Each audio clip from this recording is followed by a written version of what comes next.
Bom, pessoal, então vamos lá. Seguindo o assunto de modelagem matemática das máquinas síncronas, nós vamos conversar um pouco sobre as transformadas de Clarke. Quando nós estudamos lá o funcionamento das máquinas trifásicas, nós vimos que quando nós temos, no caso de um motor trifásico, nós temos um sistema composto por 3 bobinas que estão montadas, posicionadas 120 graus uma em relação à outra. Ao percorrer uma corrente também deslocada a 120 graus elétricos, uma corrente na fase A, B e C, ao percorrer uma corrente deslocada a 120 graus elétricos, uma em relação à outra, essas correntes vão produzir fluxos magnéticos apontando em direção ao eixo A, ao eixo B e ao eixo C.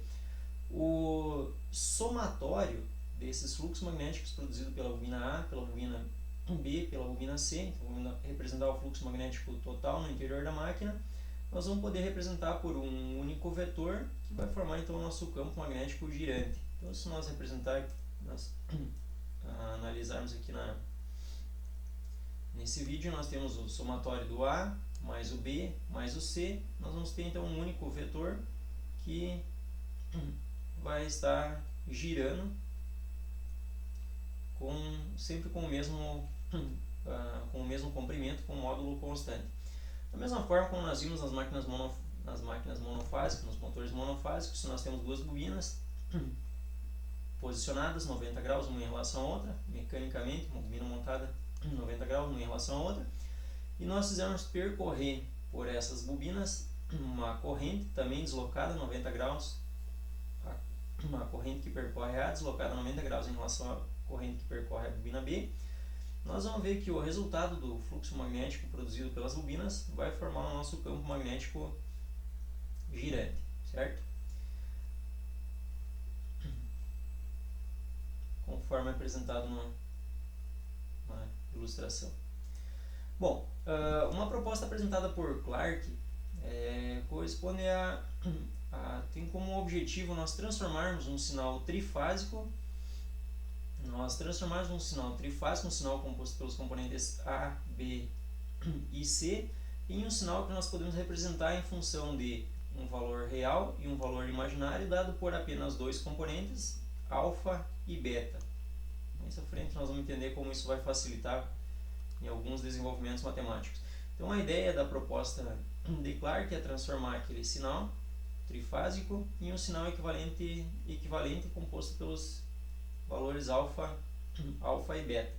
Nós vamos fazer isso então multiplicando por essa matriz conforme apresentado. Então parte de um valor de corrente, por exemplo, na nossa máquina, corrente IA, IB e C, multiplico pela matriz da transformada e vou obter os valores de corrente I alfa no eixo real, I beta no eixo imaginário e o componente de sequência zero, que quando as três fases estão em equilíbrio, esse valor então vai ser zero, certo? Um componente de sequência zero, então.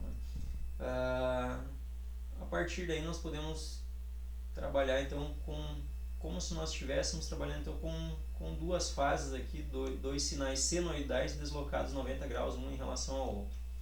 Okay? Essa matriz, então, em alguns livros vai estar apresentada como CT, como uma matriz de transformação. No livro do Padjar, que nós estamos usando como referência, ela está ilustrada lá por CP. Okay? Então, o objetivo dessa transformada de Clarke é, partindo desse sinal trifásico, nós obtermos aqui um sinal composto por dois valores senoidais deslocados 90 graus, um em relação ao outro. Okay? Partindo então desse sistema trifásico aqui, vou obter um sinal composto por dois valores senoidais deslocados 90 graus, um em relação ao outro. E o inverso também é possível, fazendo o caminho inverso. Então, multiplicando pela transformada pela inverso daquela matriz, multiplicando os valores de I alfa, I beta e I zero pelo inverso da matriz de transformação, nós podemos podemos voltar aos sinais de IA, IB e IC. Okay?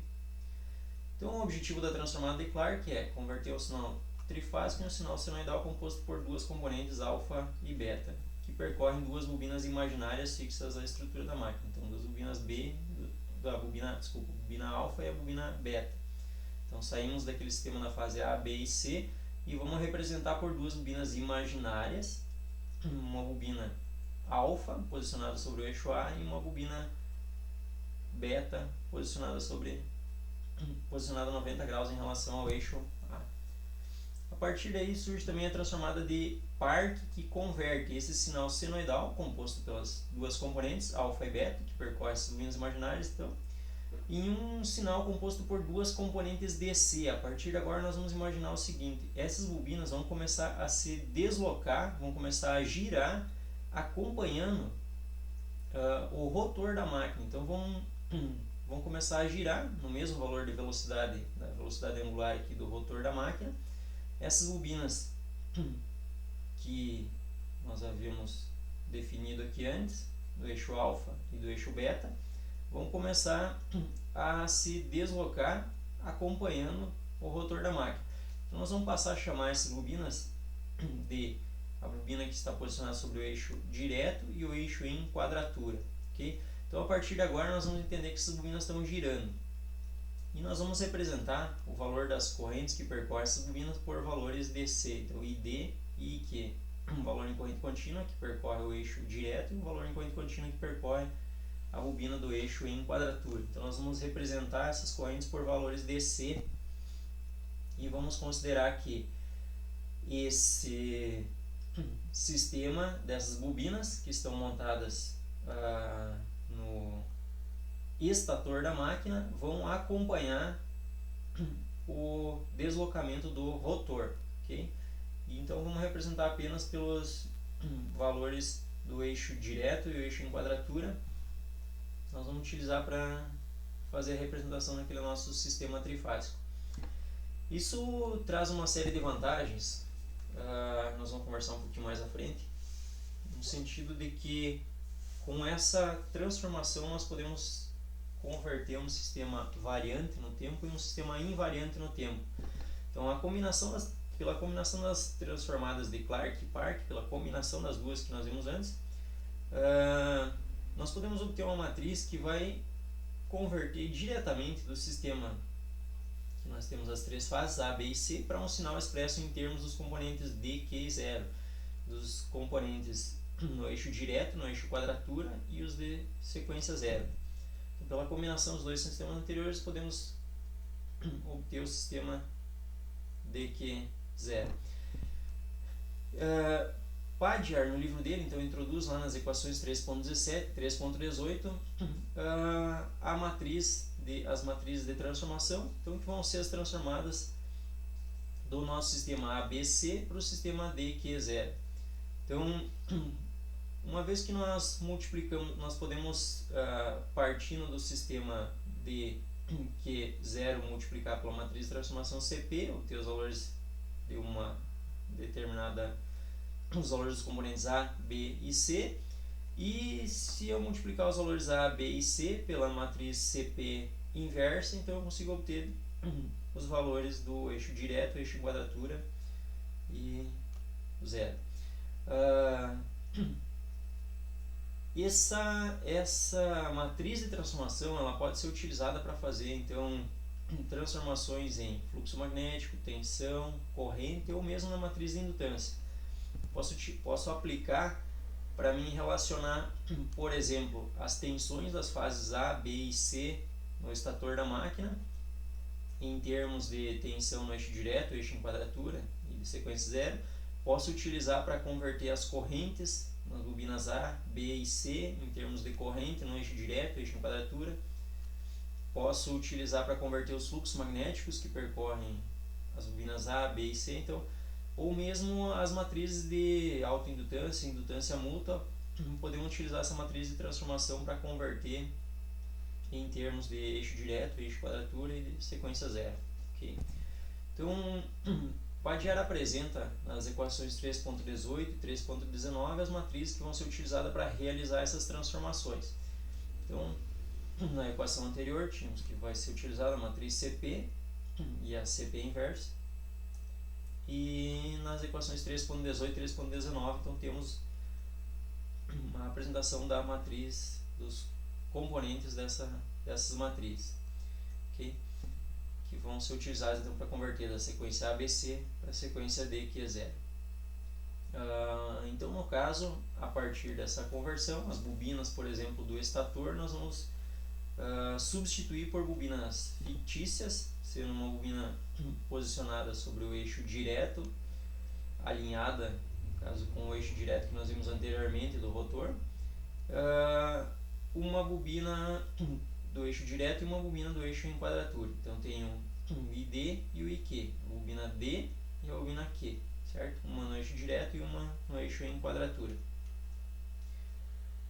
São bobinas fictícias que vão nos representar o comportamento das bobinas, das tensões e correntes que percorrem as bobinas do estator. Essas bobinas são fictícias. Okay? Retomando então o assunto das matrizes, como nós vimos anteriormente, nós vamos ter as matrizes CP e a CP inversa. Nessas matrizes nós vamos ter alguns coeficientes, como aqui o coeficiente K1, K2, K3, na matriz CP inversa. Na matriz CP nós vamos ter os coeficientes KD, o KQ e o K0. Então, nós vamos ter que definir o valor desses coeficientes. O Padgett descreve então no seu livro lá alguns pontos que precisam ser observados na definição desses coeficientes K1, K2, K3, KD, o KQ e o K0, como os coeficientes K1, K2 e o K3 eles vão ser diretamente determinados em função dos coeficientes KD, KQ e o K0. Então, uma vez que eu defini o KD, o KQ e o K0, eu consigo definir o K1, o K2 e o K3. Para definir os parâmetros do KD e o KQ, nós precisamos observar alguns outros pontos. Por exemplo, lá no livro do Padgett define que para que as matrizes de indutância possam ser assumidas como a matriz que representa as indutâncias entre os parâmetros do estator, que relaciona os parâmetros do estator com os parâmetros do rotor. Então, para que ela seja igual à matriz que relaciona os parâmetros do rotor em relação aos parâmetros do estator transposta, para que ela seja igual, nós precisamos que os parâmetros de KD ao quadrado seja igual a 1/3, KQ ao quadrado seja igual a 2/3. Então, quer dizer, a menos que que essa condição aqui seja satisfeita, essas matrizes vão ser diferentes, não vão ser iguais, não vão atender aquela especificação. Também, para que o sistema não provoque um aumento ou redução no vetor, para que as transformadas não provoquem nenhuma modificação no nosso sistema, nós vamos precisar que a matriz CP transposta seja igual a CP inversa. Então, para que isso aconteça, nós precisamos que os parâmetros KD seja igual a mais ou menos raiz de 2 sobre 3, KQ seja mais ou menos raiz de 2 sobre 3 e K0 mais ou menos raiz de 1/3. Ou seja, então a partir daí, Padgett define pela utilização no seu livro, lá em todas as demais equações, daí para frente que vão ser trabalhadas, em trabalhar com KD igual a raiz de 2/3 igual a KQ e o K0 igual a raiz de 1/3. Okay? Então, uma das principais vantagens de se transformar, com essa transformada de K0 é a possibilidade de transformar um sistema variante no tempo em um sistema invariante no tempo.